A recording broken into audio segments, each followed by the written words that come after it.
ভয়ঙ্কর ভূমিধসের ফলে যোগাযোগ বিচ্ছিন্ন হয়ে পড়েছে ধলাই বিধানসভা কেন্দ্রের চান্নিঘাট গাঁও পঞ্চায়েত এলাকায়। টানা কয়েকদিনের বৃষ্টিতে ব্যাপক ভূমিধসের ঘটনা চান্নিঘাট জিপিতে।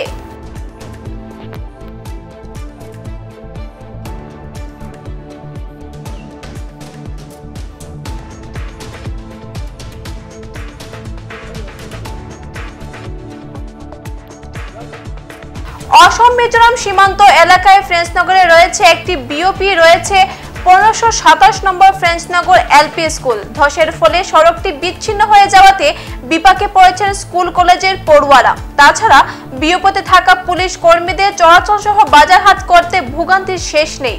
স্থানীয়দের অভিযোগ, ভূমিধসের এলাকা নিয়ে বেশ কয়েকবার জনপ্রতিনিধিদের অবগত করানো হলেও কোনো সুরাহা হয়নি। রাস্তার পাশে জল নিষ্কাশনের জন্য একটি ড্রেন নির্মাণ করে দেওয়ার জন্য বার কয়েক জনপ্রতিনিধিদের দৃষ্টি আকর্ষণ করলেও কাজের কাজ কিছুই হয়নি। দেখে নিন আমাদের প্রতিনিধি বিবেকানন্দ দাসের বিশেষ প্রতিবেদন।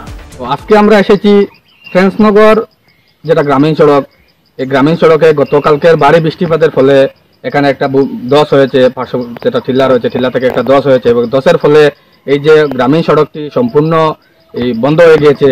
এটা হলো ধলাই বিধানসভা কেন্দ্রের চান্নিঘাট গাঁও পঞ্চায়েত এলাকার এই ফ্রেঞ্চনগর গ্রামীণ সড়ক। এই গ্রামীণ সড়কের ভিতরে যেটা অংশ, সেটাতে কিন্তু একটা প্রাথমিক বিদ্যালয় রয়েছে। তাছাড়া রয়েছে একটি আসাম পুলিশের একটা বিওপি, যেটা অসম মিজোরাম সীমান্ত এলাকার এলাকায় যেটা রাখা হয়েছে গত 2 বছর থেকে, একটা বিওপি রয়েছে।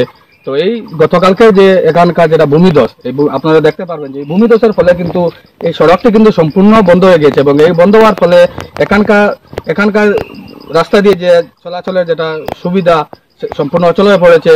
একটা বাইক পর্যন্ত নিয়ে যাওয়া এই রাস্তা দিয়ে সম্ভব নয়। আজকে কিন্তু এই রাস্তা দিয়ে স্কুলের ছাত্রছাত্রীদের থেকে শুরু করে এখানকার যারা প্রশাসনের যারা কর্মকর্তা রয়েছেন এই বিওপির, ওনারা কিন্তু এই রাস্তা দিয়ে যেতে পারছে না। যদিও কোনো কারণে কারো যেতে হয় তো অপর পাশে গাড়ি রেখে এই প্রায় 8 কিলোমিটার জায়গা ওনারা হেঁটে চলাচল করছেন। তো আমরা একটা সরাসরি দৃশ্য যেটা আপনাদের দেখালাম, এটা কিন্তু একটা অতি পুরানো টিলা রয়েছে। এই টিলাটা কিন্তু ভূমিধস হয়েছে বিগত দিনে, কিন্তু এই রাস্তা বা এখানে মানে পাশে একটা ড্রেন করার জন্য বারংবার সেটা স্থানীয়রা আবেদন জানিয়েছেন। আমরা বিগত দিনে বিভিন্ন সংবাদ মাধ্যমে আমরা সেটা প্রচার করেছি। এখানকার যারা প্রতিনিধি রয়েছেন এই প্রতিনিধিদের কাছেও আমরা বিগত দিনে বার কয়েক স্থানীয়রা আবেদন জানিয়েছিলেন, কিন্তু বার কয়েক আবেদন জানানো সত্ত্বেও এখানে কিন্তু একটা স্থায়ী এই ড্রেন বা এই যেটা রাস্তার মেরামত, যেটা এই পার্শ্ববর্তী টিল্লার থেকে যাতে জল এখানে মানে এই রাস্তা দিয়ে না যায় বা এই রাস্তাটা যাতে এই ভালো থাকে, সে ব্যাপারে পদক্ষেপ সাজিয়ে নিলেও জনপ্রতিনিধিরা কিন্তু সে ক্ষেত্রে কোনো কর্ণপাত দেননি। আর ফলে কিন্তু আজকে এই এলাকার কিন্তু মানুষ কিন্তু এই ভূমিধসের ফলে কিন্তু ভোগান্তির শিকার হচ্ছেন। আর যদি এখানকার যে সমস্ত মানে গাছপালা রয়েছে, যদি ভবিষ্যতে এই বড় ভূমিধস হয় তাহলে এই পাশে যেটা ইলেকট্রিকের তার রয়েছে এই তারে পড়ার সম্ভাবনা রয়েছে। তো বিরাট একটা ক্ষয়ক্ষতি হবার সম্ভাবনা রয়েছে। তো স্থানীয়দের এটাই দাবি যে যদি খুব শীঘ্রই যাতে এই সড়কটি মানে সম্পূর্ণ পরিষ্কার করা হয় এবং পার্শ্ববর্তী যেটা টিলা রয়েছে টিলাটারে যাতে এই জলগুলা যাতে রাস্তা দিয়ে না পড়ে সেটার একটা ব্যবস্থা করার জন্য সরকারের কাছে ওনারা আর্জি জানিয়েছেন। আমরা স্থানীয়দের সাথে কথা বলবো এবং ওনারা এই রাস্তা সম্পর্কে কি মানে বলেন এবং এই রাস্তা সম্পর্কে ওনারা কার কার সাথে যোগাযোগ করেছেন এবং এই রাস্তা নিয়ে ওনারা কতটুকু ভুগছেন সে ব্যাপারে আপনাদের সম্মুখে সবিস্তার তুলে ধরবো। এই রাস্তা যেটা ভূমিধস পড়েছে, তো সেই ভূমিধসের যেটা এখানকার রাস্তা যেটা সম্পূর্ণ বন্ধ হয়ে গেছে। তো আমরা স্থানীয় একজন এই গ্রামের গাঁওবুড়া রয়েছেন আমরা জানি, তো ওনার সঙ্গে আমরা এই রাস্তা সম্পর্কে সবিস্তার জানবো যে এই রাস্তা নিয়ে ওনারা কি এই বিগত দিনে কার কার সাথে যোগাযোগ করে যাবেন। রাস্তার লাগিয়ে আমরা অনুরোধ আছে, ওই জন্য আমরা এখানে একটা ক্যাম্প আছে, ক্যাম্পের পুলিশ আছে বা আমরা গ্রামের যত মানুষের এই রাস্তা দিয়ে আমরা চলাচল ছোট বড় যানবাহন গাড়িও চলে, বুঝছেন নি।